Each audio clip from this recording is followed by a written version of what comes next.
Esto es Cabildeo Digital.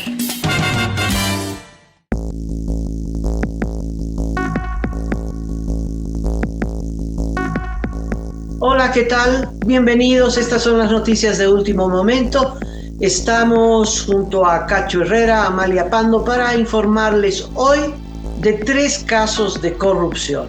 Todos los días estalla alguno, de tal modo que hoy hemos decidido juntar 3 casos de corrupción, todos millonarios, todos escandalosos, pero son tantos que ya nada nos escandaliza. Vamos a empezar con el tema del zinc, con una planta que el gobierno ya ha licitado, ya ha adjudicado, una planta que se instalará en Oruro. Es una planta de tratamiento de zinc con un costo de $350 millones. Hay irregularidades y de esto nos hablará Cacho Herrera. Hola Amalia, hola amigos del planeta. Efectivamente, se ha descubierto, por así decirlo, un nuevo caso de presunta corrupción en el Ministerio de Minería, en Comibol, relacionado con la instalación de esta planta de zinc que, según el documento base de contratación, Amalia, que nos ha llegado, este monto que tú has mencionado equivaldría en yuanes, porque está expresado en yuanes, porque es además un financiamiento del Exim Bank, que es un banco chino.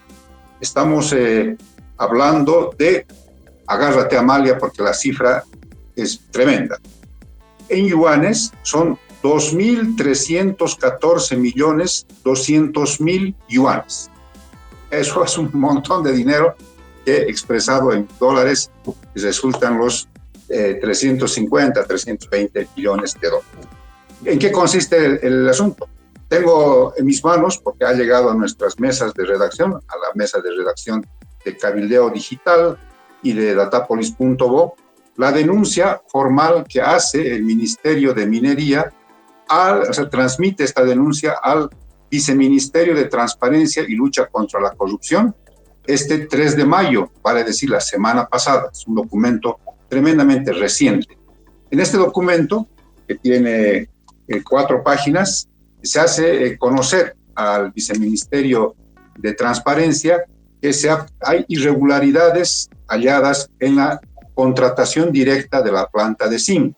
¿En qué consisten estas irregularidades? Para resumirlo, es que se habría adjudicado la planta de zinc en Vinto, en Oruro, a una empresa que no tiene la patente para realizar este trabajo. Estamos hablando de una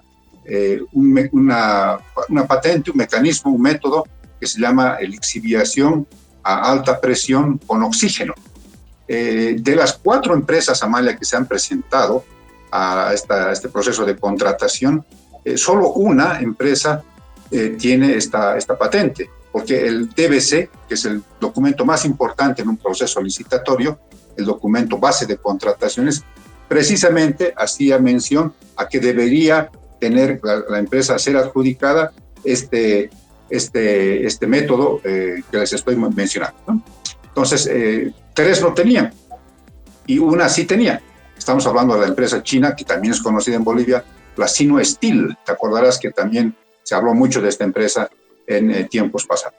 Bueno, resulta que se adjudicó a otra empresa. Estamos hablando de la empresa Enfi-CRIG, Enfi-CRIG, Enfi-CRIG. Se le adjudica la planta de zinc, pero no tiene la patente. Entonces, ahí saltan las alarmas, porque el 12 de abril, prácticamente un mes antes, y aquí tenemos el documento, aquí está la carta que envía el instituto chino que es dueño de la patente. Estamos hablando del señor Ji Xingmin, que es viceingeniero general, una especie de subgerente general de este instituto chino, que le dice al nuevo ministro de Minería, le dice, nosotros hemos desarrollado la patente y la empresa que ustedes han adjudicado, le va a decir su predecesor, el exministro Marcelino Quispe, ha adjudicado a una empresa que no tiene la tecnología, la patente. Y por tanto, esto se está encaminando al fracaso. Lo dice textualmente la carta, ¿no?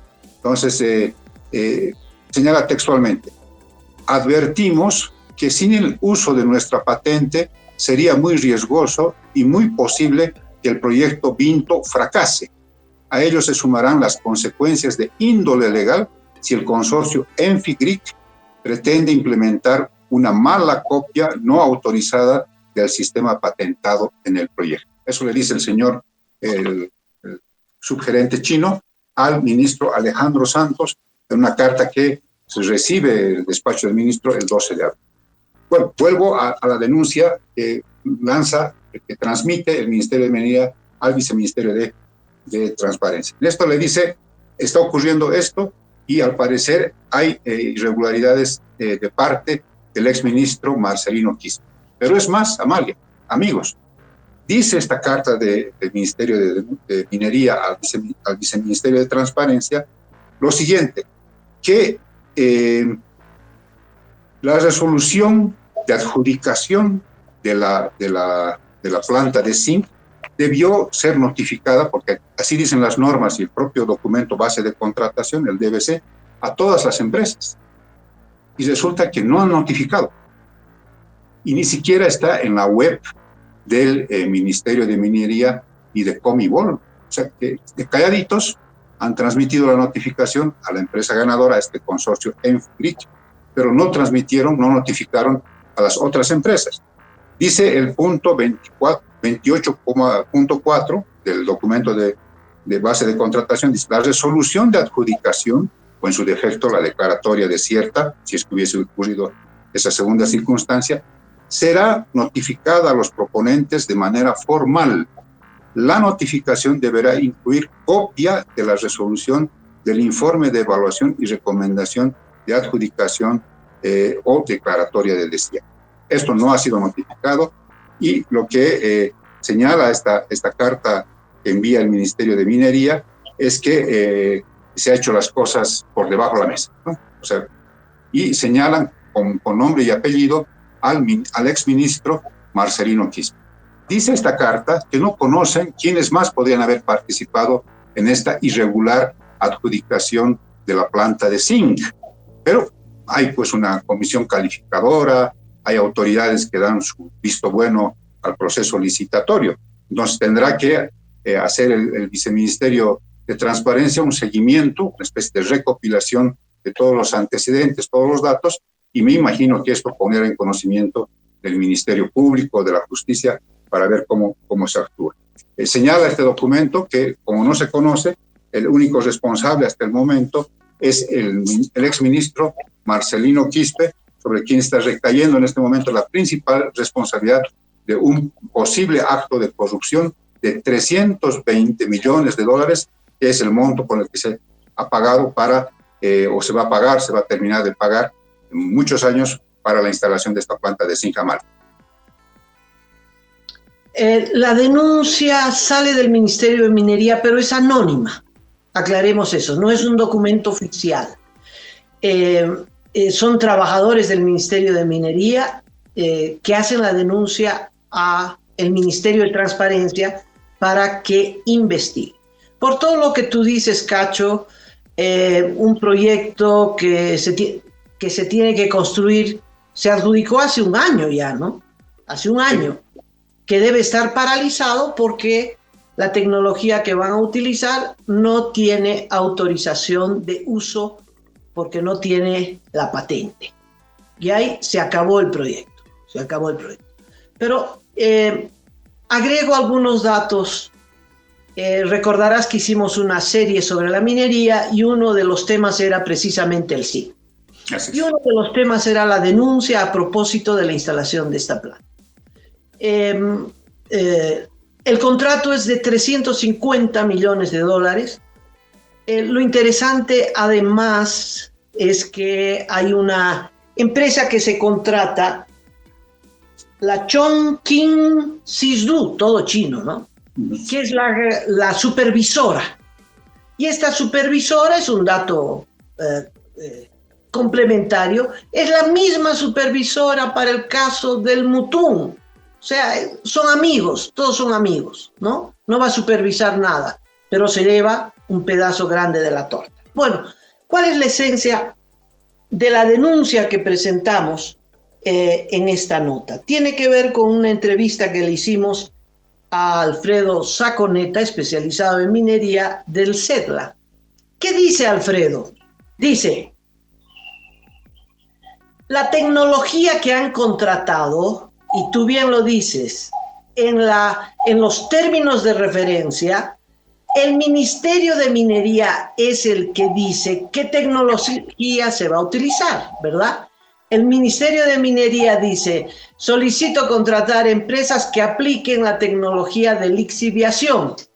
Es el ministerio el que exige aplicar esta tecnología. ¿Y qué dice Alfredo Saconeta? Se agarra la cabeza y dice, por Dios, esta tecnología está prohibida en el mundo entero por el grado de contaminación que deja. Esto ya fue superado. Ningún país en el mundo instala una planta por este sistema que va a necesitar grandes hornos y que va a necesitar mucho gas, etcétera, etcétera. Pero lo más importante que dice Saconeta es una planta para esta capacidad, que son de 65,000 toneladas métricas de zinc, que eso sería la cantidad a tratar anualmente, con otro sistema moderno costaría la mitad, costaría 150. De tal modo que aquí hay un afano al país, Cacho, de 150 millones de dólares, además de las obvias coimas que se están denunciando a consecuencia de que la licitación o la contratación estuvo súper dirigida hacia esta empresa que ni siquiera tenía los derechos de usar esta obsoleta tecnología, ¿no? Con la contratación de la supervisora, que además ya tiene antecedentes en el Mutum, ya el caso está cerrado, ¿no? Pero aquí hay un proceso de afano de 150 millones de dólares al haber hecho una contratación de una tecnología obsoleta. Además de obsoleta, Cacho, contaminadora, la más contaminadora de todas. Y el otro gran problema, hay dos problemas más que se desprenden de esto. Uno es la capacidad, 65,000 toneladas métricas al año. ¿De dónde va a salir esta materia prima? Tú sabes que el zinc es el principal mineral de exportación de Bolivia. Hasta el momento está todo viento en popa, pero hay una tendencia de declinación. El que más produce zinc es la empresa privada San Cristóbal. Esa producción ya está contratada. San Cristóbal no puede desviar su producción, romper sus contratos para abastecer esta planta en Oruro. Además, la producción está en Potosí y la planta la van a hacer en Oruro, ¿no? De tal modo que hay un costo de transporte que no tiene sentido. Y lo más probable es que hagan un elefante blanco como Carachipampa en su tiempo, que instalen la planta y después no tengan materia prima, que es la historia de siempre, ¿sabes? La historia del litio, la historia de San Buenaventura, etcétera, etcétera, etcétera.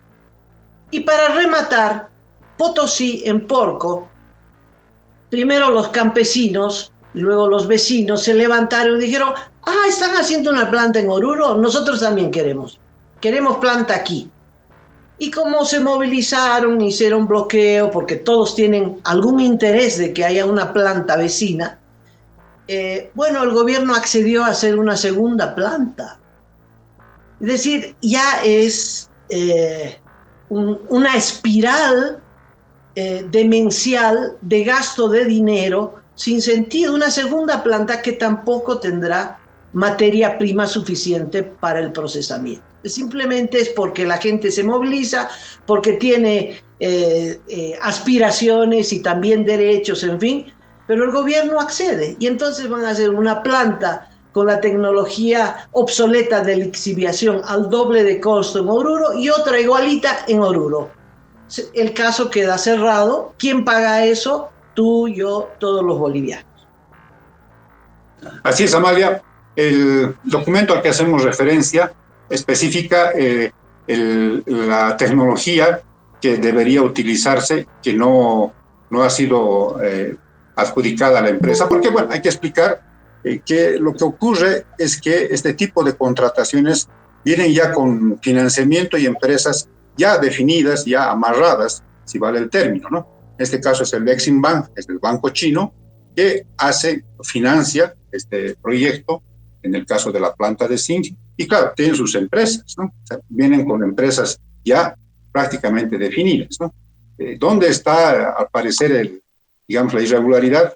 Es que imagino que la idea era que Sino Steel se adjudique esta planta de zinc con la empresa supervisora que tú has mencionado, y listo, todo tranquilo, pero los planes cambiaron en el Ministerio de Minería y Comibol. Suponemos que es por temas de sobornos, coimas, que se conocen regularmente, ¿no? Entonces, este cambio de planes ha hecho que se incumpla lo que establece el documento base de contratación, que dice que en el numeral 6.7 de la página 45 del DBC, del documento base de contratación, se hace referencia inequívoca, dice este documento, a las especificaciones técnicas que debe cumplir la planta de zinc. Concretamente, en ella debe contar con, comillas, un proceso en base a la tecnología de lixiviación de alta presión con oxígeno, que está señalado en el DBC, en el documento base de contratación.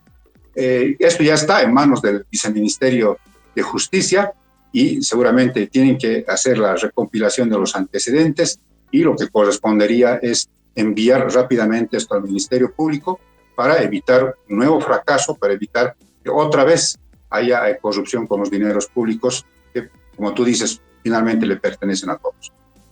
Bueno, por lo que tú dices, Cacho, queda absolutamente claro que la embajada china y el Exim Bank ya venían del brazo de una empresa y son los que han promovido la contratación de esta tecnología obsoleta y contaminadora. O sea, el Exim Bank dijo, aquí tengo el crédito, $350 millones, ustedes pueden hacer la planta, pero esto viene del brazo de esta empresa y vamos a utilizar una tecnología china, esta obsoleta y contaminadora. Y esa era la condición para hacer el contrato. O sea, no hay un grado de soberanía en el Ministerio de Minería que diga qué es lo que más le conviene al país. Lo que más le convenía al país era contratar otra tecnología y ahorrarse $150 millones. Pero claro, el punto es que el Exim Bank era el que tiene la plata y el que va a dar la plata, y que tú, yo y todos vamos a pagarla porque es un crédito externo, ¿no? Es decir, de principio a fin es un caso enorme de corrupción, como todos los que hay en el país. Cerramos este caso, Cacho, podemos volver a él porque es mucha plata la que está en juego.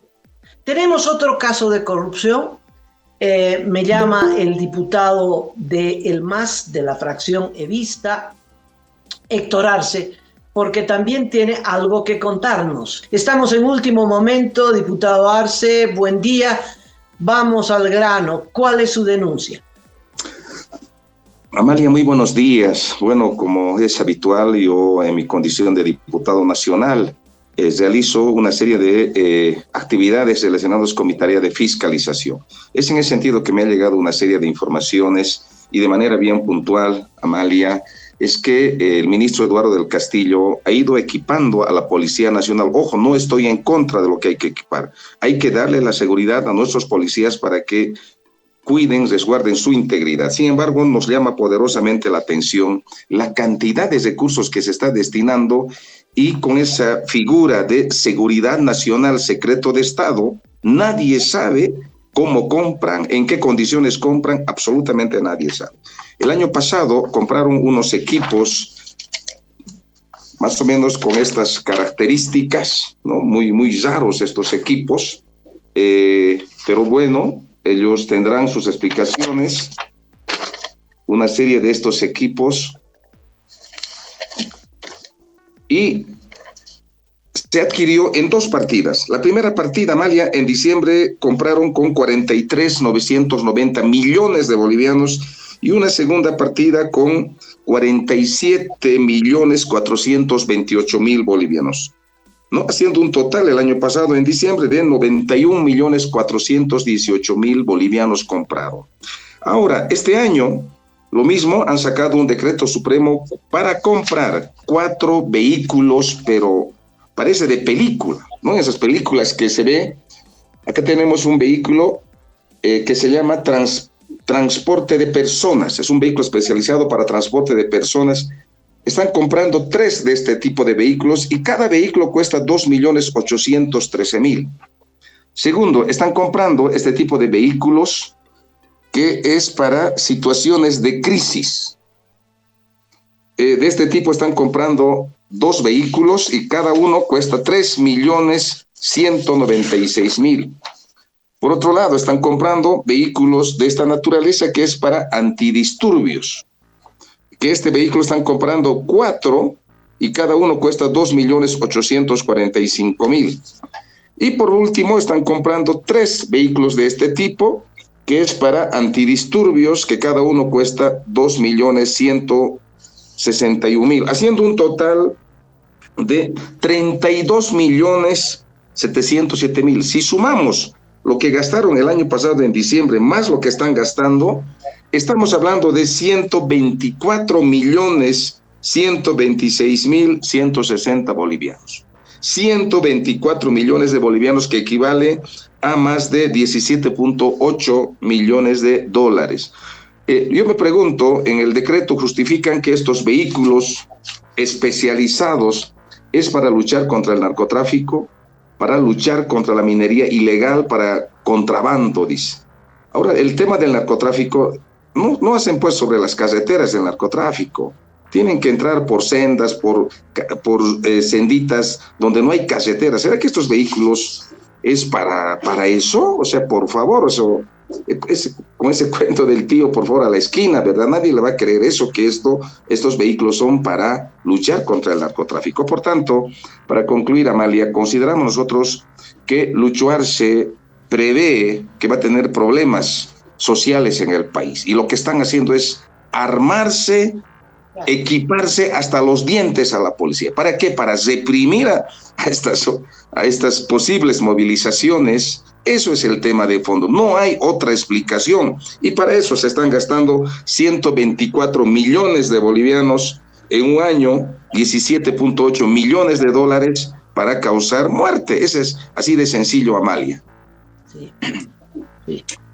Consultas de detalle, diputado, dándole la bienvenida.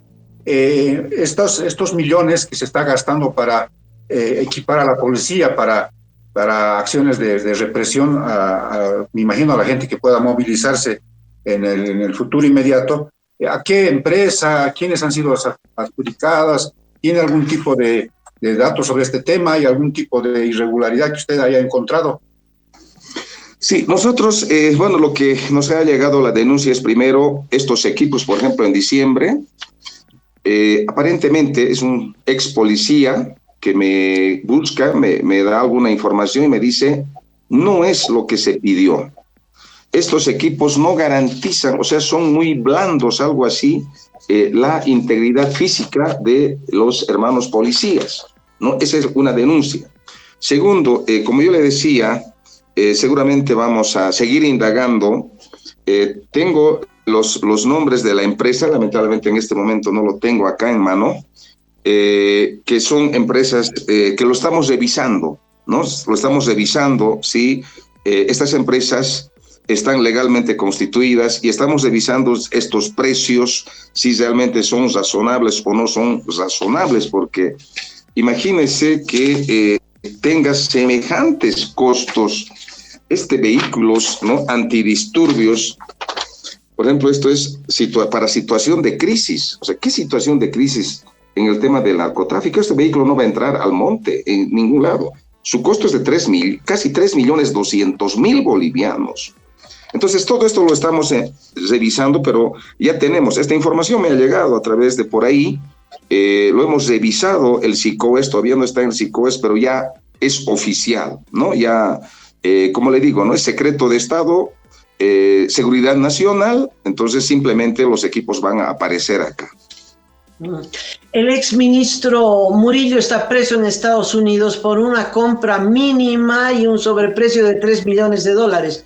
Acá sobre 17, casi 18 millones de dólares. Hay que ver el margen de sobreprecio, diputado Arce. Ese es el punto central de este tema, además, que es una alerta política en relación a lo que usted dice. Si están armando de esa forma a la policía es porque se viene un periodo de represión muy... dando vuelta a la página y para, antes de despedirlo, diputado, ¿qué pasó con la denuncia contra el hijo menor del presidente Arce por la compra de la hacienda Adán y Eva? ¿Avanzó algo? Sí, Amalia, realmente es triste lo que pasa, ¿no? Yo estoy consciente de que el gobierno los tiene completamente sometidos, subordinados a los otros órganos del Estado. Entonces, en este caso, el Ministerio Público no va a investigar. Hemos presentado la denuncia debidamente respaldado, con todas las pruebas. Luego nos dicen, nos hacen algunas observaciones y esas observaciones las subsanamos. Amalia, yo he presentado más de 30 denuncias penales y en algunas nos hacen observaciones. Y esas observaciones las hacemos a través de Ciudadanía Digital. Todas las observaciones las subíamos a través de la Ciudadanía Digital de mi abogada. Pero ahora el fiscal dice, no debería ser de su abogada, debería ser de usted como denunciante. Lo hemos hecho a través de su Ciudadanía Digital de mi abogada y no teníamos ningún problema. Porque si fuera así, yo no tengo ningún problema, hubiéramos subido. Entonces, por tanto, han dado por no presentado. Pero ahora me estoy yendo a Santa Cruz, Amalia, la próxima semana vamos a presentar en la denuncia verbal. Porque primero, este caso no debería venir aquí a La Paz, porque los hechos se han suscitado en Santa Cruz, pero el fiscal general lo manda a La Paz. ¿Por qué el fiscal departamental, doctor Alavi, los tiene todos controlados? Entonces ahora me voy a ir a Santa Cruz, los vamos a presentar en Santa Cruz. O sea, no vamos a dejar esto, sin embargo, sabemos que no va a prosperar. O sea, Lucho Arce no va a permitir pues que a su hijo lo investiguen, que no va a permitir pues que su hijo vaya preso. ¿Quién puede creer que su hijo tenga pues semejante patrimonio a los 25 años? Imposible. Pero además no solo es eso, ahora hemos ido revisando otras cosas, departamentos en edificios, casas en urbanizaciones, por aquí, por allá, vehículos de lujo. He ido a ver dónde vive el señor Rafael Ernesto Arce, porque la propia señora que vive por ahí me dice, aquí vive, vehículos de lujo, y le han puesto, Amalia, ¿sabe qué? Esas placas, esas protectores a la placa oscura, esas cosas oscuras para que no se vea la placa. O sea, las tengo fotografías. Entonces, tenemos todas las pruebas, pero seguramente no lo van a investigar. Lucho Arce no lo va a permitir, pero lo único que nos queda, Amalia, es informar a través de los medios de comunicación, denunciar, para que el pueblo boliviano sepa. Y hasta donde yo veo, hay mucha gente que está indignado sobre el abuso de poder que está haciendo el señor Luis Arce Catacora. Bueno, diputado, ha sido un gusto tenerlo en el programa. Gracias por la información que nos ha prestado y será hasta la próxima denuncia a propósito de las muchas que usted está presentando. Antes de despedir al diputado, permítame, por favor, encomendarle, darle un encargo, es que nos mantenga informados de esto que se está haciendo como una revisión, tanto de las empresas que se hubiesen adjudicado la venta, la provisión de estos equipos, de estos vehículos. Estamos hablando de 12 vehículos para la represión a la gente que quiera movilizarse de aquí en más, y si hubiese un nivel de sobreprecio que usted encuentre o el equipo que lo acompaña, por favor, manténganos informados.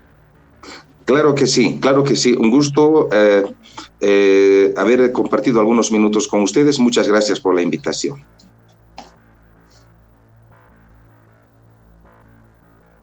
Caramba, Amalia, ¿qué has dicho?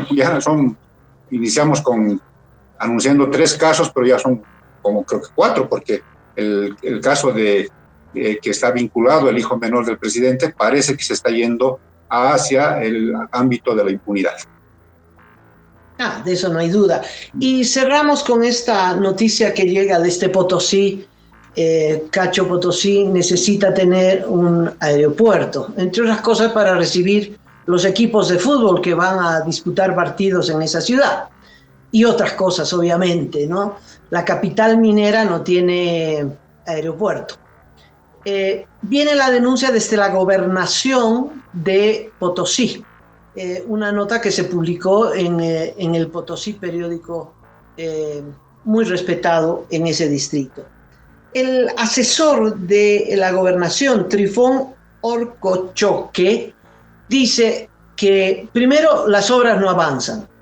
Segundo, que la obra estaba cerrada en 300 millones y que de repente aumentaron a 150 millones, ¿no? Normalmente las obras por factores a veces climatológicos, las empresas constructoras aumentan un 5 o 10%, en fin. Bueno, pero acá le metieron 30, 40% y la obra no avanza. Entonces,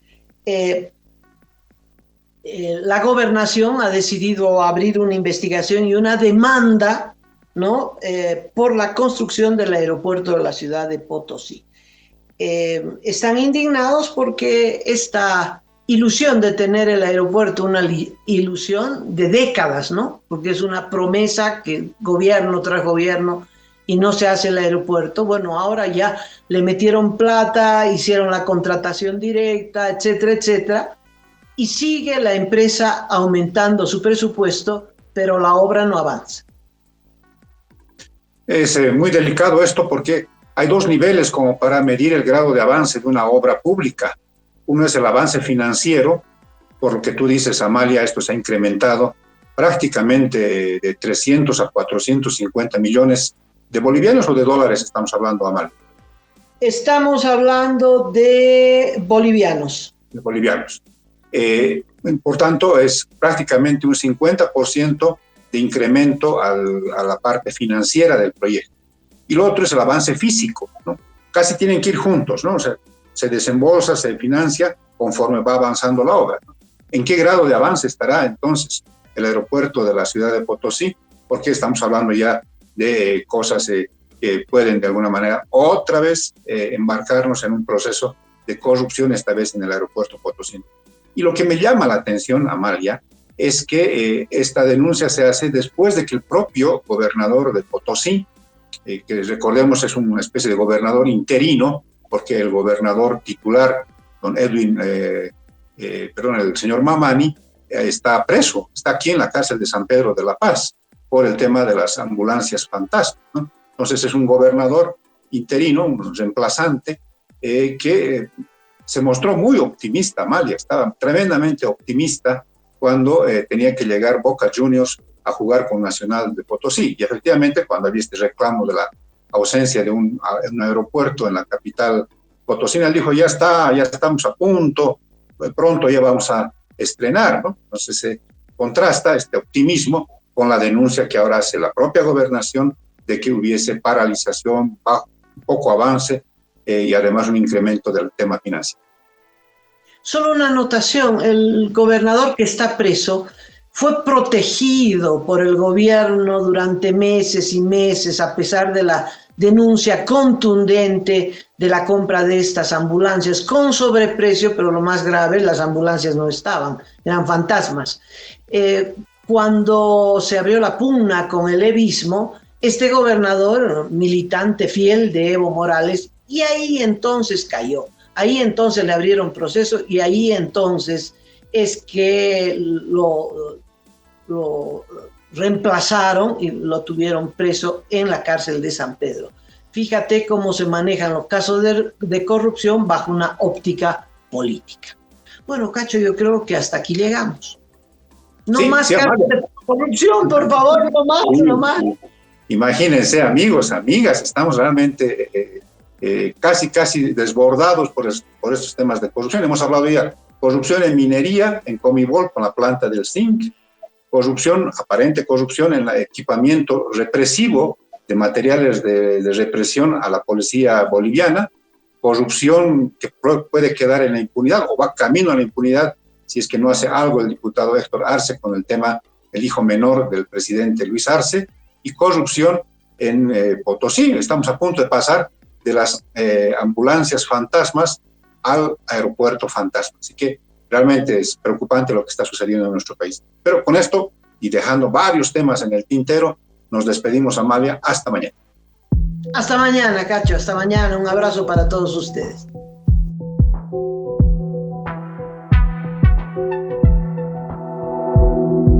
Aporta a Cabildeo Digital y apoya al periodismo independiente.